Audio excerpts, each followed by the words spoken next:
চলে এসেছি স্বপ্নের ফেরিওয়ালার একটি নতুন পর্ব নিয়ে। এখন পর্যন্ত আমার চ্যানেলটা সাবস্ক্রাইব করে না থাকলে সাবস্ক্রাইব করে ফেলুন। আর হ্যাঁ, গল্প ভালো লাগলে একটা লাইক দিয়ে যাবেন অবশ্যই।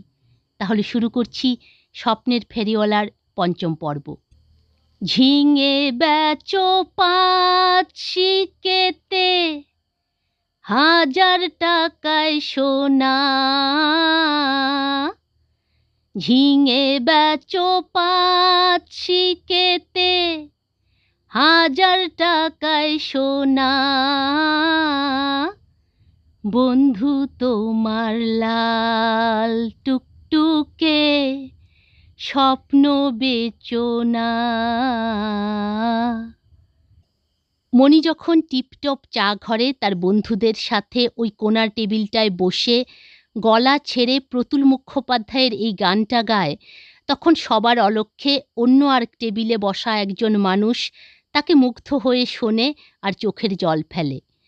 তার খুব ইচ্ছে করে সে উঠে এসে মণির সাথে কথা বলে, কিন্তু সাহসে কুলোয় না। আজ আর কোনোভাবেই সে নিজেকে ধরে রাখতে পারল না। এই যে ভাই, এখানে একটু বসতে পারি? মণি যখন একবার গান ধরে তখন আর থামাথামির বালাই নেই। তাই চন্দনী ঘাড় ঘুরিয়ে জবাব দেয়, এতে জিজ্ঞেস করার কি আছে, বসে পড়ো। মালিকানা সুমনের হলেও এই চেয়ার টেবিলগুলোকে সার্বজনীন সম্পত্তি হিসাবে ধরা যেতে পারে। কিছু কিছু মানুষকে দেখলেই বড় মায়া হয়। তারা মুখে কিছু না বললেও তাদের চোখ অনেক কথা বলে যায়। রিপন নামের এই ছেলেটাও এই রকমই একজন মানুষ। স্বল্পভাষী এই ছেলেটার দু চোখের দিকে তাকালেই মনে হয় যেন বলছে, বেশি কিছু না, শুধু একটু ভালোবাসা চাই। অল্প কয়েকদিনের মধ্যেই মণি, নুমান আর চন্দনের সাথে রিপনের বেশ ভাব হয়ে যায়। কিন্তু ছেলেটার আচার আচরণ একটু অস্বাভাবিক। এমনিতে মণি আর তার বন্ধুদের সঙ্গ সে খুব পছন্দ করে, কিন্তু তাদের সাথে একটা দূরত্ব রেখে চলার চেষ্টা করে। সবসময় তার মধ্যে একটা আড়ষ্টতা কাজ করে। কথা বলতে বলতে অন্যমনস্ক হয়ে পড়ে। ঘন্টার পর ঘন্টা ঝিম মেরে বসে থাকে। আবার কখনো কখনো কোনো সামান্য কথায় উত্তেজিত হয়ে পড়ে। মাঝে মাঝে কথার মাঝখানে উঠে চলে যায়। এসব দেখে নুমান বলে, রিপনটা কেমন পাগলাটে ধরনের, তাই না রে? সেদিন সাধারণ একটা কথায় লোকটার দিকে কিভাবে তেড়ে গেল দেখলি? ওর চোখগুলো কেমন জানি ভয়ঙ্কর ধরনের লাল। আর বারে বারে এত টয়লেট যায় কেন বলতো? চন্দন বলে, টয়লেট যাবে না? কি হারে মিষ্টি খায় দেখেছিস? সুগার ফুগার আছে বোধ হয়। তুই কি বলিস মণি? মণি একটু ভেবে নিয়ে বলে, কোনো অসুখ বিসুখ আছে কিনা বলতে পারবো না, তবে একটা রহস্য আছে নিশ্চয়ই। চন্দন বলে, আচ্ছা, তুই এখানেও রহস্যের গন্ধ পাচ্ছিস? আমি তোকে বলছি মণি, তোর মধ্যে কিন্তু ব্যোমকেশ বক্সী কিংবা ফেলুদা হওয়ার পূর্ণ সম্ভাবনা দেখা যাচ্ছে। তবে আমি তোকে বলে রাখলাম, তুই যদি ব্যোমকেশ হস তাহলে আমি কিন্তু অজিত হব। নুমান বলে, আর ফেলুদা হলে আমি হব তোপসে। দেশে বিদেশে ঘুরে বেড়াবো, মিস্ট্রিয়াস কেস সলভ করব। ব্যাপারটা ভাবতেই কেমন রোমাঞ্চ হচ্ছে। কোন ব্যাপারটা ভাবতে রোমাঞ্চ হচ্ছে নুমান? বলতে বলতেই সুমন এসে তাদের পাশে বসে। আমি অনেকক্ষণ ধরেই লক্ষ্য করছি, তোরা নিজেদের মধ্যে কি এত গুজগুজ ফুসফুস করছিস বলতো? কোনো গম্ভীর বিষয় বুঝি? মণি বলে, আমরা রিপনের বিষয়ে কথা বলছিলাম। ছেলেটার অ্যাক্টিভিটিসগুলো কেমন জানি অ্যাবনর্মাল। সুমনের দোকান সেদিন ফাঁকাই ছিল। তারপরও সে গলা নামিয়ে বলে, কয়েকদিন ধরেই ভাবছি কথাটা তোদেরকে বলি। যদিও রিপন বারণ করেছে, তারপরও তোদের কথাটা জানা দরকার। আসলে রিপন একজন ড্রাগ এডিক্ট। এমনিতে দেখলে চট করে বোঝা যায় না, কিন্তু নেশা উঠলে ও প্রায় পাগলের মতো হয়ে যায়। মণি চমকে উঠে বলে, বলিস কি? গত ৩-৪ বছর ধরে ও ড্রাগস নিচ্ছে। মদ, ভাং, গাঁজা, আফিম সব কিছুই খায়। শুনেছি ইদানিং হেরোইন ধরেছে। দিন ওর কন্ডিশন খারাপ হচ্ছে, কিন্তু ওই রকম ছিল না। আমি ওকে স্কুল লাইফ থেকেই চিনি। আমাদের সিনিয়র ছিল। জানিস, ওর গলায় সুর ছিল। সারাদিন আপন মনে গুনগুন করত। আর কি ভালো যে অভিনয় করত। স্কুলের বাৎসরিক সাংস্কৃতিক অনুষ্ঠানে প্রত্যেক বছর ওই নাটকের প্রধান চরিত্রের ভূমিকায় থাকতো। স্যার দিদিমণিরাও ওকে খুব ভালোবাসতেন। রিপন স্বপ্ন দেখত একদিন বড় হয়ে নাট্যশিল্পী হবে, কিন্তু এই নিয়ে ওর বাড়ির লোকেরা ওকে খুব বকাঝকা করত। রিপন বাড়ির ছোট ছেলে, ওর বাবা, দুজন দাদা সবাই ব্যবসা করেন, তাই ওনারা চাইতেন রিপন অনেক পড়াশোনা করে একটা বড় চাকরি বাকরি করবে। এদিকে ওর পড়াশোনায় একেবারেই মন ছিল না, আর স্বভাবটাও ছিল একগুঁয়ে। স্কুল ফাইনালের পরই সে পড়া ছেড়ে দেয়। শুনেছিলাম এর জন্য ওর দাদারা ওকে খুব মারধর করেছিল, কিন্তু ও তো কারো কথা শোনবার পাত্র নয়, নিজের মতো করেই ঘুরে বেড়াতো। আস্তে আস্তে বাড়ির লোকেরাও কথা শোনাতে থাকে বেকার ছেলেকে বসিয়ে খাওয়াতে পারবে না। তাই একটা সময় রিপন সোনারু দোকানে ঢুকে পড়ে। এরপরও আমি ওকে পাড়ার নাটকের মঞ্চে 2-4 বার দেখেছি। সোনারু দোকানে থাকার সময়ও ওর বেশ সুনাম হয়েছিল। বিভিন্ন অলংকারের দারুণ সব ডিজাইনস বানাতো। ছেলেটা কিভাবে যে ড্রাগসের সাথে জড়িয়ে পড়ে সেটা ঠিক বলতে পারবো না। মণি বলে, তোর কথা শুনে মনে হচ্ছে এখন আর সে কোনো কাজ করে না। কাজ করবে কি রে? এখন তো সে সারাদিন ড্রাগস খেয়ে পড়ে থাকে। আর নেশাখোর মানুষকে বিশ্বাসই বা করবে কে? আমার ভাগ্য ভালো ছিল, আমার পাশে তোরা ছিলি, আমি অল্পতে বেঁচে গেছি।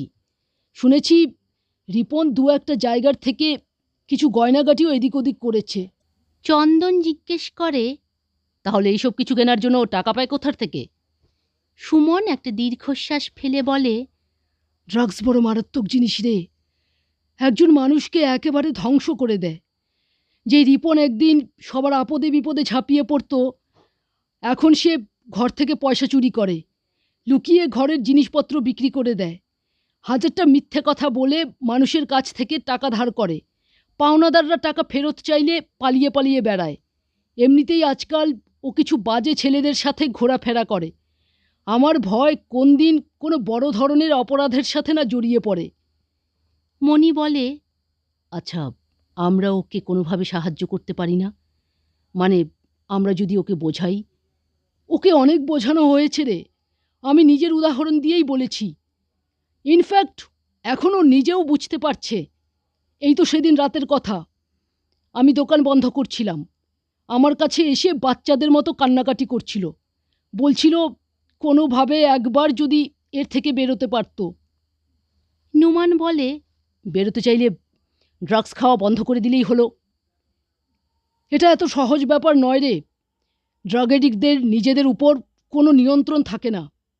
এখন একমাত্র চিকিৎসাই ওকে বাঁচাতে পারে। চিকিৎসা? সেটা কীরকম? মণি এ কথা বলতে বলতেই পাশের পান দোকানের পিকলু দৌড়ে এসে সুমনের দোকানে ঢোকে। সুমনদা, একটু এদিকে শুনবে?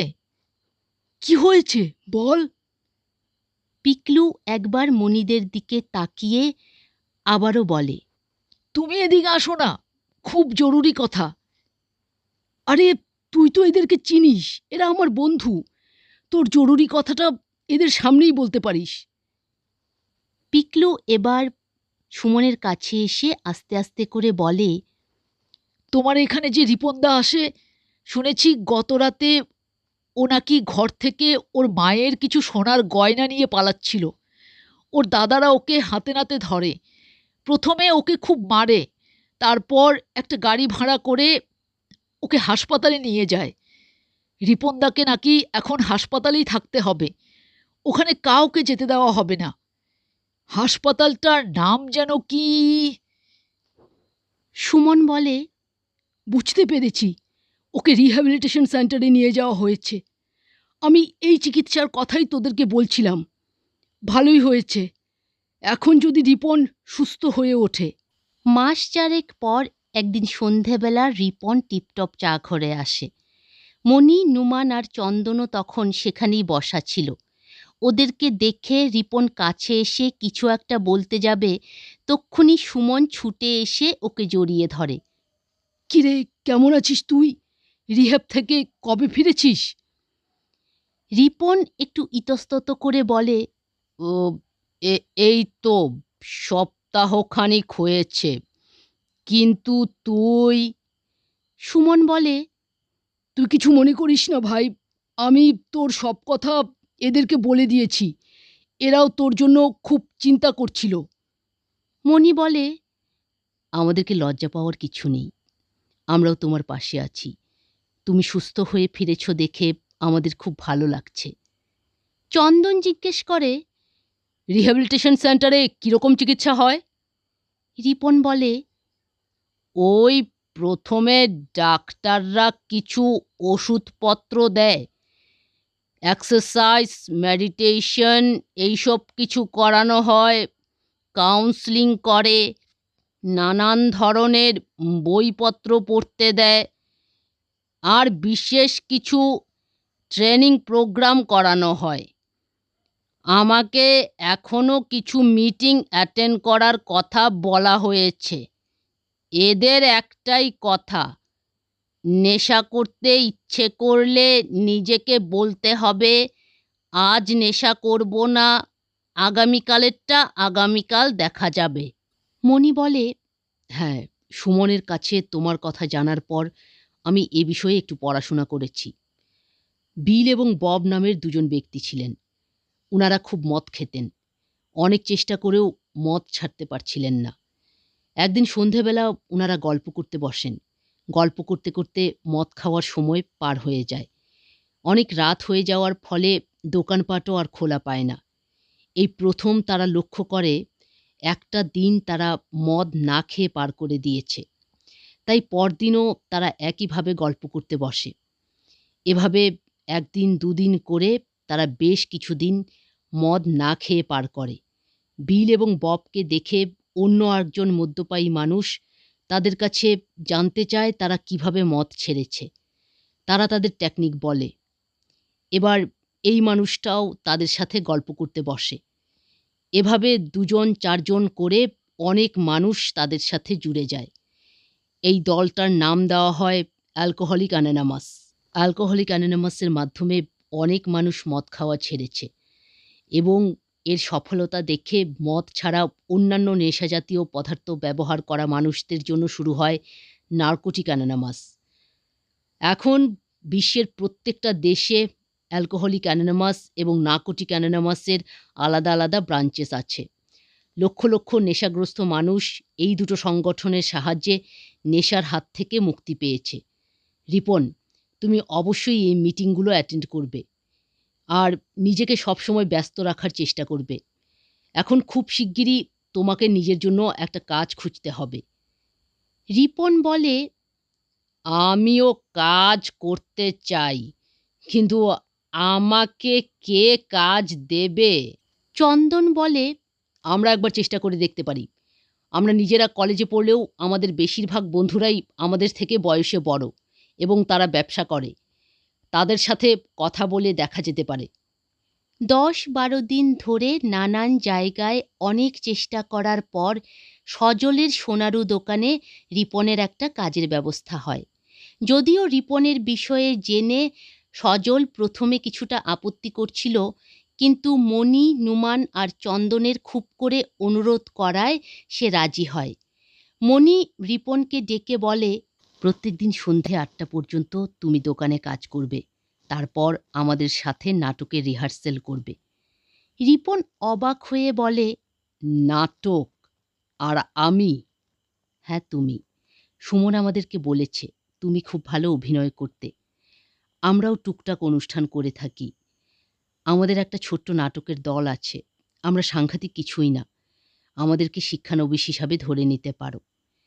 রবি ঠাকুরের কবিতা 2 বিঘা জমি আমার খুব প্রিয়। আমি ওই কবিতা অবলম্বনে একটা ছোট্ট নাটক তৈরি করেছি। এবছর পাড়ার রবীন্দ্র জয়ন্তী অনুষ্ঠানে আমরা ওটা করব, আর তুমি আমাদের সাথে থাকবে। রিপন বলে, অভিনয় আমি করতাম ঠিকই, কিন্তু ওসব তো অনেক আগেই ঘুচে গেছে। এখন কি আর আমি পারবো? আলবাত পারবে। তুমি চেষ্টা করেই দেখো না। আমরা তো আছি। শুধু সময় মতো রিহার্সেলে চলে এসো। আমরা দেখে নেব তোমাকে কোন পার্টটা দেওয়া যায়। সুমন সত্যি কথাই বলেছিল, রিপন চমৎকার অভিনয় করে। যদিও অনেক দিন পর্যন্ত প্র্যাকটিস না করার ফলে ওর মধ্যে কিছুটা জড়তা চলে এসেছে, কিন্তু মণি বলে, ও কিছু না, একটু মেজে ঘষে নিলেই ঠিক হয়ে যাবে। স্থির হয় দরিদ্র কৃষক উপেনের ভূমিকায় থাকবে মণি, জমিদারের চরিত্রে অভিনয় করবে রিপন, আরও দু একটা গৌণ চরিত্রের পাঠ করবে দলের অন্যান্য ছেলেরা। আজকাল রিপনের চোখে মুখে একটা আত্মবিশ্বাসের ছাপ দেখা যায়। সে খুব মন দিয়ে চেষ্টা করছে, নিয়মিতভাবে রিহার্সেলে আসে, মনির তৈরি নাটকের স্ক্রিপ্ট অনুযায়ী নিজের সংলাপগুলো খুব সুন্দর করে উপস্থাপন করে। কিন্তু একটা ব্যাপারে মনি রিপনের উপর খুব বিরক্ত হয়। মনি ওকে দু একবার ধমকও দিয়েছে, অবশ্য রিপন এতে কিছু মনে করে না, যথাসাধ্য নিজেকে শোধরানোর চেষ্টা করে। কিন্তু এই বিষয়টার কারণেই মনি এক ভয়ঙ্কর কাণ্ড ঘটিয়ে বসে। মনিদের পাড়ার রবীন্দ্র জয়ন্তী অনুষ্ঠানের বেশ নামডাক আছে, অঞ্চলের অন্যান্য এলাকার শিল্পীরাও অনুষ্ঠানে অংশগ্রহণ করে, শহরের গণ্যমান্য ব্যক্তিরা বিশিষ্ট অতিথি হিসাবে উপস্থিত থাকেন। তাই অনুষ্ঠানের বিশেষ একটা নিয়ম আছে, ফাইনাল প্রোগ্রামের আগে প্রত্যেক শিল্পীকে কমিটির বয়োজ্যেষ্ঠ সদস্যদের সামনে নিজের নিজের অনুষ্ঠান পরিবেশন করতে হয়, যাতে মূল অনুষ্ঠানের দিন কোনো ধরনের ভুলভ্রান্তি না হয়। যথারীতি এবছরও অনুষ্ঠানের দুদিন আগে অন্যান্য শিল্পীদের মতো মনিদের নাটকের দলও পাড়ার ক্লাব ঘরে উপস্থিত হয়। ৮-১০টা অনুষ্ঠান হয়ে যাওয়ার পর মনিদের ডাক পড়ে। জমিদারের পোশাক পরে চোখে মুখে অহংকারের ভাব ফুটিয়ে খুব দম্ভ করে জমিদার উরফে রিপন বলে, জমিদার বাড়ির শোভাবর্ধনের জন্য আমি একটা বাগান করছি। তোমার ২ বিঘা জমি পেলে বাগানটা দৈর্ঘ্যে প্রস্থে সমান হয়, তাই জমিখানা তোমায় আমাকে দিতেই হবে। ছেঁড়া নোংরা কাপড় পরা বিনীত ভঙ্গিতে দাঁড়িয়ে থাকা উপেন অর্থাৎ মণি হঠাৎ রিপনের দিকে আঙুল উঁচু করে বলে ওঠে, চুপ করুন, আর একটা কথা বললে আমি আপনার জিভ টেনে ছিঁড়ে ফেলব। মনির এই ডায়লগ শুনে সেখানে উপস্থিত সবাই আঁতকে ওঠে, তারপর একটা হাসির ধুম পড়ে। কমিটির সহসম্পাদক খগেনবাবু রেগে একেবারে অগ্নিশর্মা, ফাজলামো হচ্ছে নাকি? নতুন কিছু করার নামে তোমরা দেখছি এখানে অসভ্যতা করতে এসেছ। কি ভাবছো তোমরা? তোমাদের বাদরামো দেখে আমরা হাততালি দেব, তোমাদের পিঠ চাপড়াবো? এক্ষুনি এখান থেকে বেরিয়ে যাও, তোমাদের অনুষ্ঠান বাতিল করা হচ্ছে। লজ্জায় মনির মুখ লাল হয়ে আছে। সে হাতজোড় করে বলে, সত্যি অনেক বড় ভুল হয়ে গেছে জেঠু, তবু আমাদের অনুষ্ঠান বাতিল করবেন না, আমাদেরকে আর একটা সুযোগ দিন, এই রকম ভুল আর হবে না। কমিটির অন্য আরেকজন সদস্য রাখালবাবুও মাথা ঝাঁকিয়ে বলেন, আমারও মনে হয় এদেরকে আর একটা সুযোগ দেওয়া দরকার, এরা তো খুব ভালো অভিনয় করে, আজ বোধহয় সংলাপ ভুলে গেছে। খগেনবাবু দাঁত কটমট করে বলে ওঠেন, রাখুন তো মশাই, ভালো অভিনয়ে নিকুচি করেছে। এদের এত বড় স্পর্ধা, এরা রবীন্দ্রনাথকে নিয়ে ইয়ার্কি মারছে, আর আপনি বলছেন সংলাপ ভুলে গেছে। এই ধরনের বেয়াদব ছেলেদের জন্যই দেশটা রসাতলে যাচ্ছে। এই আমি বলে রাখলুম, এদেরকে দিয়ে অনুষ্ঠান করালে মান সম্মান খোয়াতে হবে। অনেক বলে কয়ে খগেনবাবুকে শান্ত করা হয় এবং মণিদেরকে আরেকটা সুযোগ দেওয়া হয়। এবার অবশ্য আর কোনো ভুল হলো না। খগেনবাবু থমথমে গলায় বললেন, ঠিক আছে, কিন্তু অনুষ্ঠানের দিন কোনো রকম বেয়াদবি করেছ কি মরেছ, কথাটা মনে রেখো। ক্লাব ঘর থেকে বেরিয়েই চন্দন জিজ্ঞেস করে, তোর কি হয়েছিল রে মণি? তুই তো এরকম ভুল কোনোদিনও করিস না। মণি বলে, আর বলিস না, তোরা তো দেখেছিস রিপনকে আমি কতবার বলেছি কথা বলার সময় একটু সামলে থাকতে। ওর মুখ থেকে বাজেভাবে থুতু পড়ে, একটু আগেও থুতু দিয়ে ও আমার মুখ ভরিয়ে দেয়। এত অসহ্য লাগছিল, এই জন্যই সংলাপ উল্টোপাল্টা হয়ে যায়। চন্দন হাসতে হাসতে বলে, তাই বল, রিপন তোর ফেস ওয়াশ করছিল আর তুই তোর ডায়লগকেই ওয়াশ আপ করে ফেলিস। লজ্জিত স্বরে রিপন বলে, আমি বলছিলাম কি মণি, আমার জন্য পুরো নাটকটা নষ্ট হয়ে যেতে পারে, তুমি বরং এবছর আমাকে বাদ দাও, আমার জায়গায় দলের অন্য কাউকে নিয়ে নাও, আমি না হয় সামনের বছর করব। মণি রিপনের দিকে চোখ বড় বড় করে বলে, এমনিতেই নিজের উপর খুব রাগ উঠছে, তার মধ্যে তুমি ওসব বাজে কথা বলে মেজাজটা আরও খারাপ করে দিও না। এখন সবাই মিলে কিভাবে নাটকটাকে ভালো করে করা যায় সেই চেষ্টাটা করতে হবে। রিপন আবারও কিছু বলতে যাচ্ছিল, কিন্তু নুমান চোখের ইশারায় তাকে চুপ করতে বলে। এ জগতে হায় সেই বেশি চায়, আছে যার ভুরি ভুরি, রাজার হস্ত করে সমস্ত কাঙালের ধন চুরি। মনির এই সংলাপ শেষে যখন মঞ্চের পর্দা পড়ে, তখন দর্শকদের করতালির প্রতিধ্বনিতে গোটা প্রেক্ষাগৃহ মুখর হয়ে ওঠে। সবাই এক মুখে প্রশংসা করে বলে, প্রত্যেক বছরের মতো এবছরও মনিদের নাটকটাই সবচেয়ে ভালো হয়েছে। রবীন্দ্র জয়ন্তীর অনুষ্ঠান শেষ হয়ে যাওয়ার পরও মণি, নুমান, চন্দন, সুমন এরা সবাই মিলে গান, কবিতা, নাটক, ক্যারাম খেলা ইত্যাদি নানান ছুতোয় রিপনকে কাজের শেষে ব্যস্ত রাখার চেষ্টাটা চালিয়ে যায়, যাতে কোনোভাবেই সে আর ওই সর্বনাশা পথের দিকে পা না বাড়ায়। দিন বেশ কাটছিল। এই নতুন জীবনটার জন্য মণি এবং তার বন্ধুদের কাছে রিপনের কৃতজ্ঞতার শেষ নেই। একদিন এই রকমই এক আড্ডায় বসে কথা বলতে বলতে রিপন হঠাৎ তার বুকের মাঝখানে একটা তীব্র চাপ অনুভব করে। তার শ্বাসকষ্ট হতে থাকে, কপালে বিন্দু বিন্দু ঘাম। সবাই ধরাধরি করে তাকে হাসপাতালে নিয়ে যায়। হাসপাতালে পৌঁছানো মাত্রই তার শ্বাস চলাচল বন্ধ হয়ে যায়। ডাক্তার পরীক্ষা করে জানান, হৃদযন্ত্র বন্ধ হয়ে যাওয়ার ফলে রিপন মারা গেছে। দীর্ঘদিন পর্যন্ত ড্রাগস নেওয়ার ফলে রিপনের হাই কোলেস্টেরল এবং ডায়াবেটিসের সমস্যা ছিল। ডাক্তার আগেই সাবধান করে বলেছিলেন, খাওয়া দাওয়ার প্রতি বিশেষ লক্ষ্য না রাখলে যে কোনো মুহূর্তে তার হার্ট অ্যাটাক করতে পারে। হাসপাতালের স্ট্রেচারের উপর রাখা রিপনের মৃতদেহটার দিকে মণি এক দৃষ্টে তাকিয়ে আছে। রিপনের চোখগুলো এখনো খোলা, নিথর হয়ে যাওয়া চোখ দুটো যেন বলছে, আমার স্বপ্নটা আর পূরণ হলো না। নিজের অজান্তেই মণি মনে মনে গেয়ে ওঠে, আলু বেচো, ছোলা বেচো, বেচো বাখর খানি, বেচো না বন্ধু তোমার চোখের মণি। আলু বেচো, ছোলা বেচো, বেচো বাখর খানি,